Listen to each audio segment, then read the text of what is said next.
সকাল সকাল বেরোনোর ইচ্ছা ছিল, কিন্তু বুঝতেই তো পারছেন সকালবেলা বেরোবো বললেই কি বেরোনো যায়, তাই একটু দেরি হয়ে গেল। ভ্রমণ পিপাসু বাঙালি মন প্রকৃতির টানে বেরিয়ে পড়ে বারবার। আমাদের ক্ষেত্রেও এটা প্রযোজ্য, তাই আবারও বেরিয়ে পড়লাম। কোথায় যাচ্ছি এবার? দেখুন তো চিনতে পারছেন কিনা জায়গাটা। আজ আমরা যাচ্ছি পশ্চিমবঙ্গের বৈচিত্র্যময় এক জেলায়, যেখানে প্রবাদ প্রতিম পরিচালক শ্রী সত্যজিৎ রায় তাঁর কালজয়ী ছবির শুটিংয়ের জন্য স্থানটি বেছে নিয়েছিলেন। চলুন যাই পুরুলিয়ার সেই হীরক রাজার দেশের জয়চণ্ডী পাহাড়ে। কিভাবে আসবেন, কোথায় থাকবেন, জয়চণ্ডী পাহাড় থেকে আশেপাশের কোন কোন দ্রষ্টব্য জায়গাগুলি আপনারা ঘুরে দেখতে পারেন, তার সমস্ত বিস্তারিত তথ্য দেওয়া থাকবে এই ভিডিওতে। তাহলে শুরু করা যাক। কলকাতা থেকে যারা আসবেন তারা সাঁতরাগাছি স্টেশন থেকে রূপসী বাংলা ট্রেনটা অ্যাভেল করতে পারেন। এটার সময় খুব ভালো আপনাদের পক্ষে। এটা সাঁতরাগাছি থেকে সকাল 6:28 ছাড়ছে আর আদ্রায় পৌঁছচ্ছে সকাল 10:45। আরেকটি ভালো ট্রেন আছে আরণ্যক এক্সপ্রেস, শালিমার স্টেশন থেকে সকাল 7:45 ছেড়ে 12:22 আদ্রায় পৌঁছে যাচ্ছে। আদ্রা স্টেশন থেকে জয়চণ্ডী পাহাড়ের দূরত্ব মাত্র 4 কিলোমিটার। অনায়াসে টোটো অটোতে চলে আসতে পারেন। এছাড়া আরেকটা অপশান হলো হাওড়া থেকে আসানসোলে এসে সেখান থেকে আদ্রাগামী যে কোনো ট্রেনে জয়চণ্ডী পাহাড় স্টেশনে নামতে পারেন। সেখান থেকে জয়চণ্ডী পাহাড়ের পাদদেশ মাত্র 1.5 কিলোমিটার। কলকাতা থেকে বাই রোড আসতে পারেন, সেক্ষেত্রে 5 থেকে 5.5 ঘন্টা সময় লাগে। চলুন এখানকার যেসব পাহাড় আছে সেগুলো আগে দেখায়, তারপরে আপনাদের এখানকার থাকার জায়গাগুলি ঘুরিয়ে দেখাবো।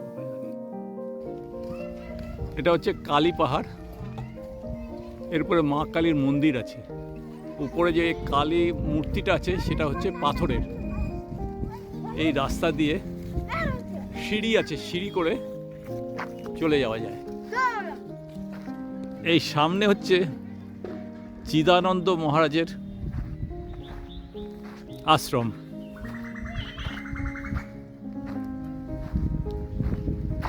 আর এই রাস্তা দিয়ে চলে গেলে কালী পাহাড়ে উঠবার সিঁড়ি পাওয়া যায়।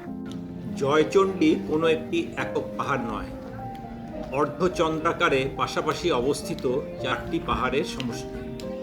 প্রতিটি পাহাড়ের নিজস্ব নাম আছে: যোগীঢাল, রামসীতা, জয়চণ্ডী ও সিজানু। জয়চণ্ডী পাহাড়ের উপরেই রয়েছে চণ্ডী মাতার মন্দির। মা চণ্ডীর নামানুসারে সম্ভবত এই পাহাড়ের নামকরণ হয়েছে। এই অঞ্চলটি ছোটনাগপুর মালভূমির অংশ। পাহাড়ের পাদদেশেই রয়েছে বিরাট পার্কিং জোন। বেশ কিছু খাবারের দোকানও রয়েছে এখানে। আপনারা লাঞ্চ, টিফিন প্রয়োজন মতন করতে পারেন।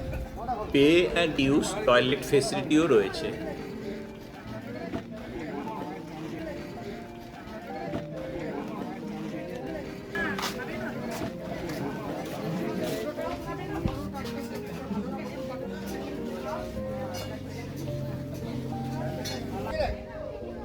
মাতা জয়চণ্ডী ও বজরংবলীর মন্দির আছে এই জয়চণ্ডী পাহাড়ের উপরে।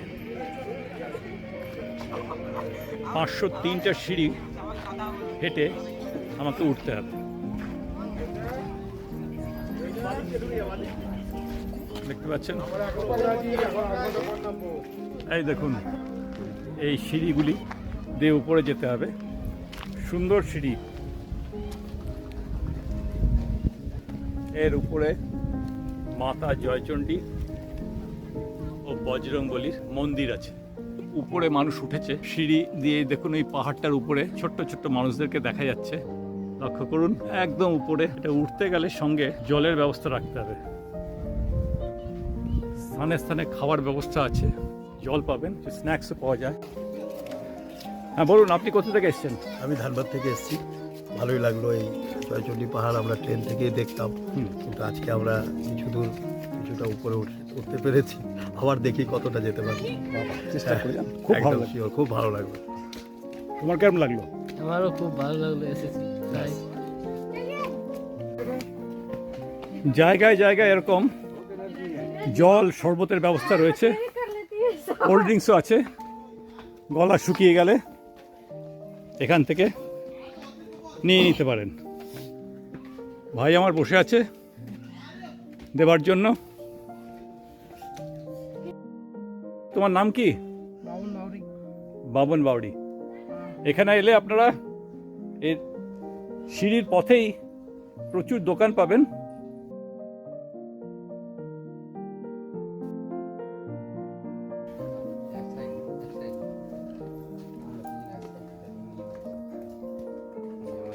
সব উপর থেকে নেমে আসছে।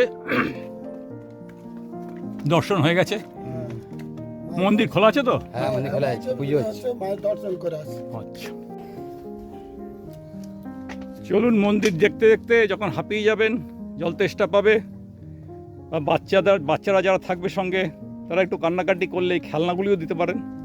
এই দেখুন সুন্দর ব্যবসা করছে ছেলেটি, নাম কি? মনেশ।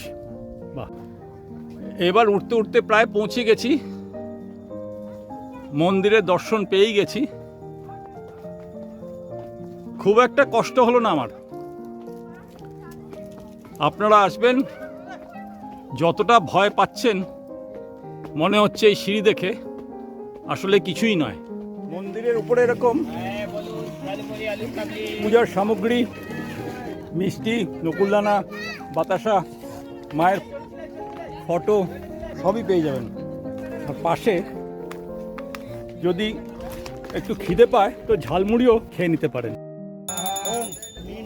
পৌঁছে গেলাম জয়চণ্ডী পাহাড়ের হিল টপে। সামনেই মায়ের মন্দির।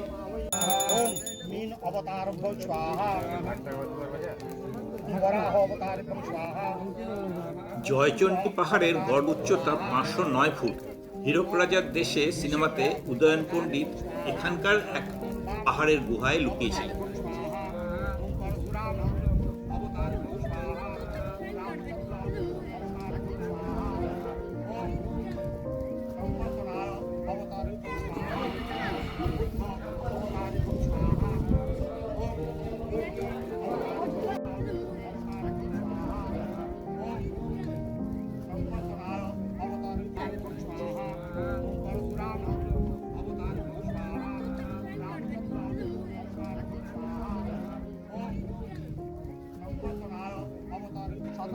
এখানে যজ্ঞ চলছে।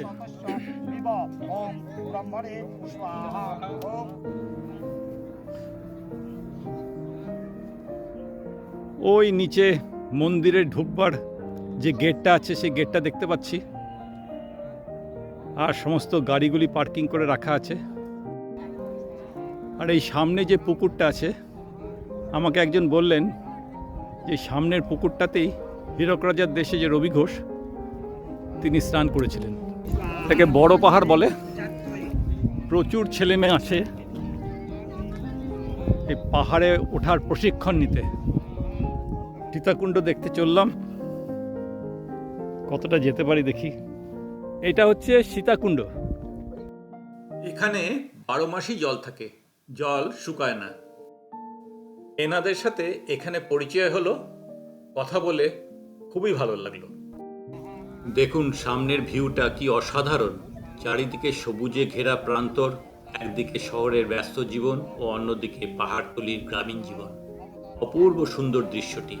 প্রতি বছর ক্রিসমাসের পরে 1 জানুয়ারি অবধি জয়চণ্ডী পাহাড়ের পাদদেশে পর্যটন উৎসব ও মেলা অনুষ্ঠিত হয়। সেই সময় চারিদিক থেকে বহু মানুষের সমাগম দেখা যায়। এই সময় স্থানীয় শিল্পীরা তাদের হস্তশিল্পের নিপুণতা দেখাবার সুযোগ পায়। ওই দেখুন নিচে দেখা যাচ্ছে পশ্চিমবঙ্গ সরকারের যুব আবাস, ইউথ হোস্টেল, জয়চণ্ডী পাহাড়ের গায়ে।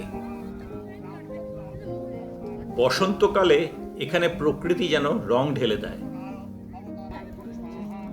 আপনারা পুরুলিয়ার গড় সার্কিটের জয়চণ্ডী পাহাড়ের সাথে বড়ন্তি ও গড়পঞ্চকোট অবশ্যই দেখে নেবেন। সেক্ষেত্রে যদি জয়চণ্ডী পাহাড়ে নাইট স্টে না করতে চান তাহলে বড়ন্তি বা গড়পঞ্চকোটেও থেকে যেতে পারেন। ওখানেও অনেক বাজেট ফ্রেন্ডলি থাকার জায়গা পেয়ে যাবেন। আমার এখন উপরের দর্শন শেষ হয়ে গেল, এখন আমি নিচে নেমে আসছি। উপরে উঠবার সময় একটা নজর মিনার ছিল, মানে ওয়াচ টাওয়ার, আপনাদের দেখানো হয়নি, এখন নামার পথে দেখাবো।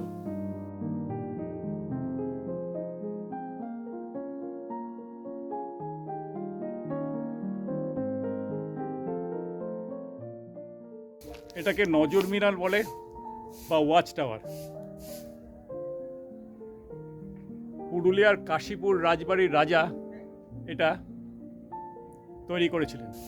সেই সময় বাংলায় বর্গীদের প্রচুর আক্রমণ হতো। এই বর্গীদের আক্রমণ থেকে বাঁচার জন্য এই নজর মিনারটা তৈরি।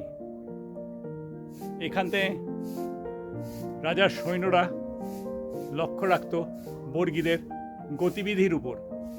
আজ এই মিনারটা কালের নিয়মে ধ্বংসের পথে।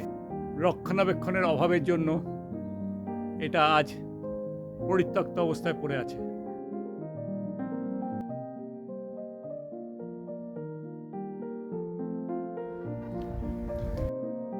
আমার জয়চণ্ডী পাহাড় দেখা শেষ হলো, তার সাথে আপনাদেরও।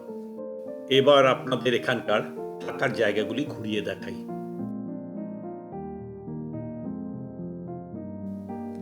থাকার কোনো অসুবিধাই নেই এখানে।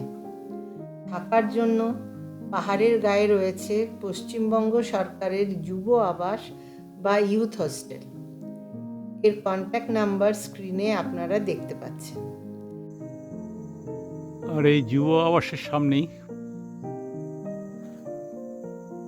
এই বাগলান কালী মন্দির, জয়চণ্ডী পাহাড়।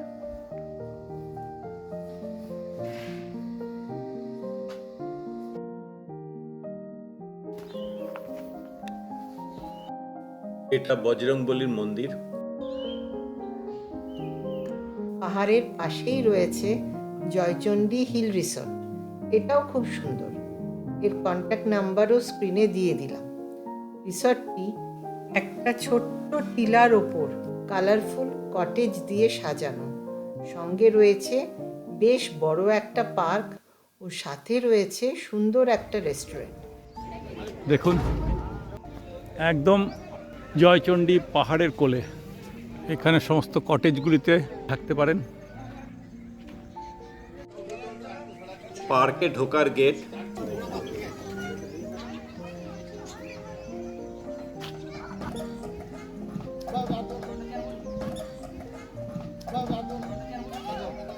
বাচ্চারা সমস্ত এখানে খেলাধুলা করছে, আনন্দ করছে।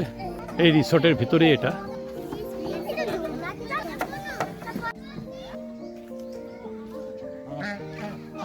এই পার্ক আর রেস্টুরেন্ট সবার জন্যই খোলা। যারা জয়চণ্ডী পাহাড়ে বেড়াতে আসবেন তারাও এখানে এসে এনজয় করতে পারেন এবং রেস্টুরেন্টে খাওয়া দাওয়া সেরে নিতে পারেন। এই রিসর্টের পাশেই রয়েছে পথসাথী, এখানেও আপনারা থাকতে পারেন। এটি জয়চণ্ডী হিল রিসর্টের আন্ডারে।